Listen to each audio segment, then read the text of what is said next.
Hi friends, welcome to the channel. And in this video, I will show you and tell you how you can easily change the font size in Google Document of your mobile device. Please don't forget to subscribe to our channel.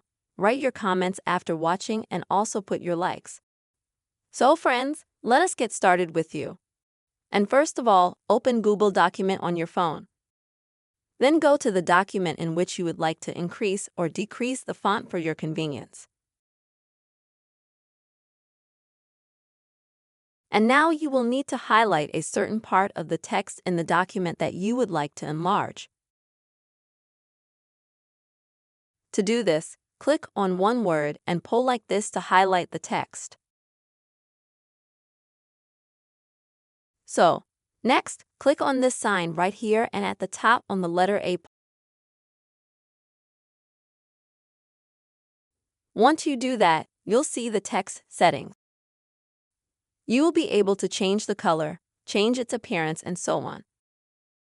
But we're interested in the font. And to do that, select the size. And then click on the arrow next to the size. As you can see, the size increases. In the same way, you can also reduce it. Friends, in this very simple way, you have seen how you can change the font size in Google Document. I really hope this video was useful for you. Please don't forget to subscribe to our channel and also put your likes. See you soon.